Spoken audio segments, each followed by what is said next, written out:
नमस्कार दोस्तों, स्वागत है आप सभी का आपके अपने चैनल एज ए वीडियोग्राफी के ताजा व लेटेस्ट वीडियो में। जी हां दोस्तों, गुजरात के चुनाव की तारीखों का ऐलान होने में कुछ ही दिन बचे हैं। बीजेपी, कांग्रेस और आम आदमी पार्टी में मुकाबला दिलचस्प होता जा रहा है। हमारे सर्वे रिपोर्ट के मुताबिक केजरीवाल ने गुजरात में जीत का दावा किया है। प्रधानमंत्री नरेंद्र मोदी के अगुवाई में बीजेपी 150 प्लस के मिशन में लगी हुई है। कांग्रेस को उम्मीद यही है कि राहुल गांधी की भारत छोड़ो यात्रा रंग लाएगी। लेकिन अब सवाल यह है कि गुजरात की गद्दी को कौन फतेह करेगा। ये सभी बातें विस्तार से जानने के लिए आप हमारी वीडियो को लास्ट तक जरूर देखिएगा। अगर आप हमारे चैनल पर पहली बार वीडियो देख रहे हैं तो वीडियो के नीचे लाल बटन है, उसे दबाकर हमारे चैनल को सब्सक्राइब जरूर करें। गुजरात में चुनाव की रणभेरी बच चुकी है। गुजरात की सत्ता संभाल रहे बीजेपी हो या फिर कांग्रेस हो या फिर आम आदमी पार्टी, गुजरात में तमाम सियासी दल जोर शोर से चुनावी तैयारियों में जुटे हुए हैं। लंबे समय के बाद लंबे शासन के बावजूद प्रधानमंत्री मोदी और गृह मंत्री अमित शाह की अगुवाई में बीजेपी यहाँ कोई कसर बाकी भी नहीं छोड़ रही। बीजेपी और आम आदमी चारों चुनावी अभियान के पूरी ताकत झोंक रहे हैं। ऐसे में गुजरात में कांग्रेस की रफ्तार धीमी है। महंगाई से लेकर बेरोजगारी और गोपालतू के समस्या के साथ गांधीनगर में चल रहे तमाम आंदोलनों के साथ आवाज भी उठा रहे हैं। दिल्ली में धर्म बयानबाजी गुजरात की सियासत में ऐसा तूफान मचाया, इसके बाद कंस की औलाद धर्म के अपमान हिंदू विरोधी तक यहाँ तक पहुंच चुकी है।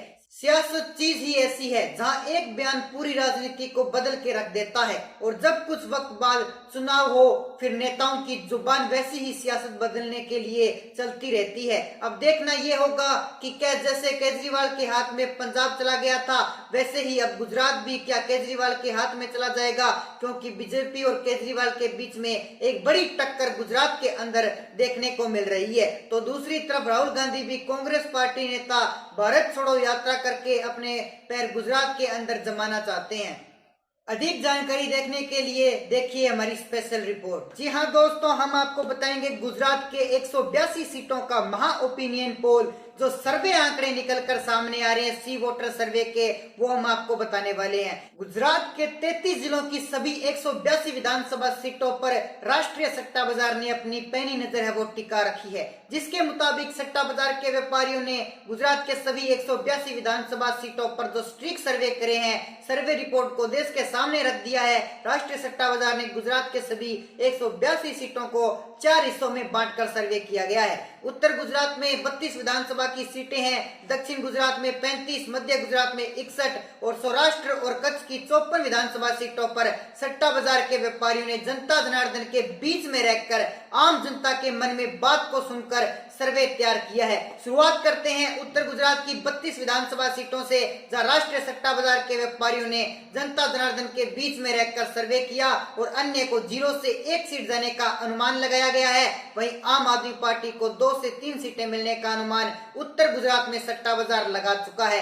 कांग्रेस की चर्चा करें तो यहाँ पर 6 से 9 सीटें कांग्रेस को मिल सकती है, तो वहीं भारतीय जनता पार्टी 18 से 21 सीटों पर यहाँ पर कब्जा करती हुई दिखाई दे रही है। राष्ट्रीय सट्टा बाजार के व्यापारियों ने भी उत्तर गुजरात की 32 विधानसभा सीटों में से भारतीय जनता पार्टी को सबसे बड़ी पार्टी बनाते हुए 18 से 21 सीटें सौंपी है। तो दक्षिण गुजरात में भी इसी तरफ बढ़ते हैं तो दक्षिण गुजरात की 35 विधानसभा सीटों में से राष्ट्रीय सट्टा बाजार ने 0 से 1 सीट अन्य के खाते में डाल दी है। तो वहीं 2 से 3 सीटें आम आदमी पार्टी को जाने का अनुमान यहाँ पर गुजरात के अंदर लगाया जा रहा है। 4 से 7 सीटों पर कांग्रेस का कब्जा रह सकता है, तो वहीं भारतीय जनता पार्टी 24 से 27 सीटों पर दक्षिण गुजरात में कब्जा भी कर सकती है। राष्ट्रीय सट्टा बाजार ने दक्षिण गुजरात की 35 विधानसभा सीटों में से भारतीय जनता पार्टी को सबसे बड़ी पार्टी बताते हुए 24 से 27 सीटें सौंप दी है।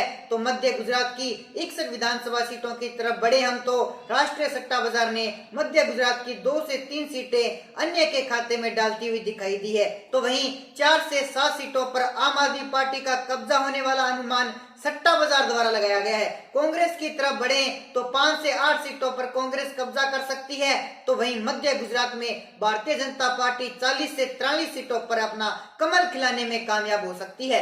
राष्ट्रीय सट्टा बाजार ने मध्य गुजरात के भारतीय जनता पार्टी को सबसे बड़ी पार्टी बताते हुए 40 से ज्यादा सीटें हैं वो सौंप दी है। गुजरात में आखिरी और सबसे महत्वपूर्ण क्षेत्र सौराष्ट्र कच्छ की 54 विधानसभा सीटों पर अगर हम चर्चा करें तो राष्ट्रीय सट्टा बाजार ने सौराष्ट्र की 0 से 1 सीट अन्य के खाते में डालते हुए 5 से 8 सीटें आम आदमी पार्टी को सौंप दी है, तो वहीं कांग्रेस 8 से 11 सीटों पर सौराष्ट्र में कब्जा कर सकती है। सौराष्ट्र और कच्छ विधानसभा क्षेत्र में राष्ट्रीय सट्टा बाजार ने भारतीय जनता पार्टी को 34 से 37 सीटों पर कामयाबी हासिल होने का जो अनुमान है वो यहाँ पर लगाया गया है। सौराष्ट्र और कच्छ क्षेत्र की सभी 54 विधानसभा सीटों पर राष्ट्रीय सट्टा बाजार ने भारतीय जनता पार्टी को सबसे बड़ी पार्टी बताते हुए जो है वो 34 से 37 सीटें वो आपको सौंप दी है। और गुजरात विधानसभा चुनाव के चारों रीजन की 182 विधानसभा सीटों पर एवरेज चर्चा कर लेते हैं तो दोस्तों राष्ट्रीय सट्टा बाजार के अन्य के खाते में 2 से 3 सीटें सौंपी है,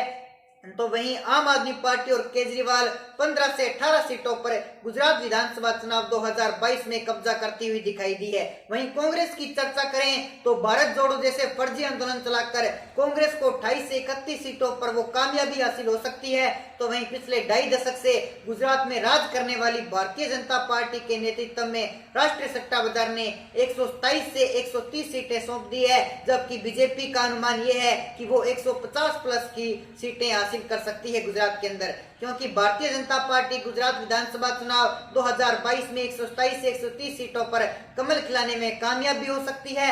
राष्ट्रीय सट्टा बाजार ने अपने स्टिक सर्वे के दौरान गुजरात में भारतीय जनता पार्टी की सरकार बना दी। हालांकि राष्ट्रीय सट्टा बाजार के समय समय पर अपनी सर्वे के आंकड़े अपडेट करता रहता है, लेकिन लेटेस्ट के ताजा और अपडेट मुताबिक राष्ट्रीय सट्टा बाजार ने भारतीय जनता पार्टी को गुजरात के अंदर 127 से 130 सीटें सौंप दी है। गुजरात के सीएम गद्दी पर बैठने के लिए बहुमत का आंकड़ा 92 सीटों का है, जबकि भारतीय जनता पार्टी 100 का आंकड़ा पार करती हुई साफ साफ दिखाई दे रही है गुजरात के अंदर। तो दोस्तों ऐसे में आपकी जो भी राय आप हमारे कमेंट सेक्शन में जरूर बताएं, साथ ही हमारे चैनल को सब्सक्राइब जरूर कर लें ताकि हमारे नए नए अपडेट्स आप तक पहुंच सके। जय हिंद, जय भारत।